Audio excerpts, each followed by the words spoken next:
Well, certainly I had a love of fishing from a very young age. And what brought me to Kamloops was actually when my neighbor, his son was the same age as me, and he liked to fish.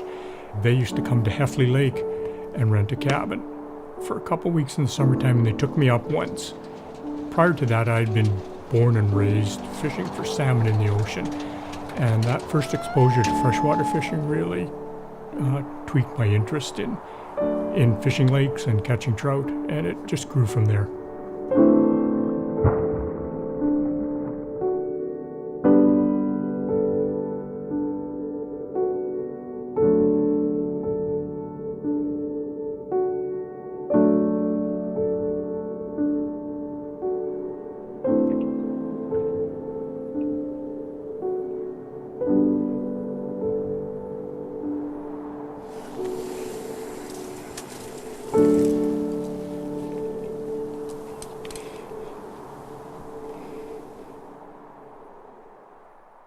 I look at the younger generation of anglers that are coming up through the ranks now, really am amazed at how quickly they pick up all aspects of fly fishing, and in particular Stillwater fly fishing. And they're innovative, they're keen, and they're thinking outside the box in terms of developing patterns as fly tyers, and just the way they present patterns and how they're fishing lakes in general. It's the hunt for big fish with the young guns. Everything in this lake is triploided, non-reproductive, and there's big rainbows and there's some nice sized brookies as well. So it's a great chance to catch something large today, so fingers crossed.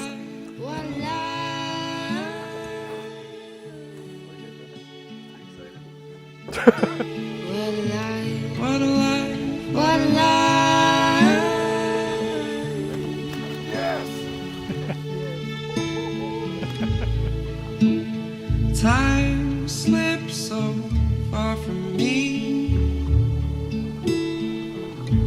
in a distance, miles away from me. What are my dreams that I'm chasing?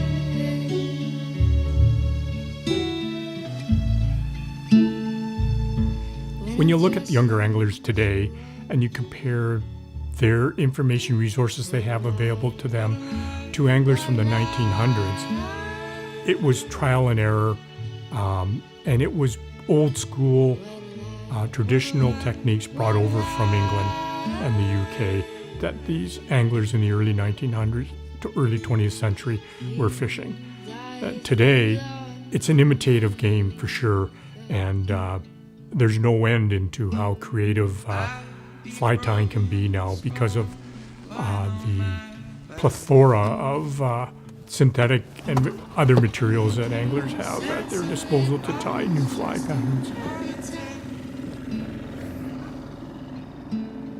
I think that our learning curve is a lot easier than his. You know, not only do we have the internet, but we have people like him who have pioneered a lot of this stuff that wasn't around 50, 60 years ago. But I think that from a learning standpoint, I mean, whether it was, you know, a century ago or today, I think that you can't replace just putting in time on the water. There's no way around, you know, just fishing. That's the only way that you're going to get, you know, that you're going to get better at it, no matter how much you read or how much you study. It's, you got to put it into action.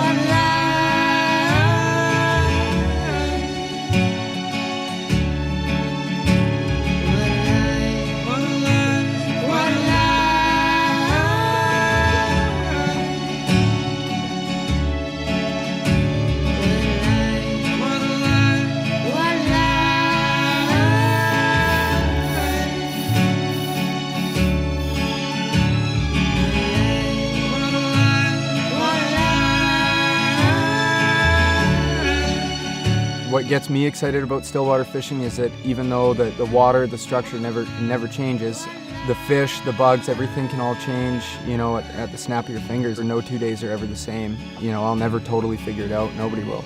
That's what gets me going. Some lakes will fish better earlier in the season, while some fish better later in the season as the water warms up. Some lakes that I can get to in 10 minutes from my house, and then others that take a little bit longer. There's no excuse not to go fishing. 24, 25 inches, good fish, triploid Pennask strain, stocked by the Freshwater Fisheries Society. So lucky to have lakes like this in our backyard.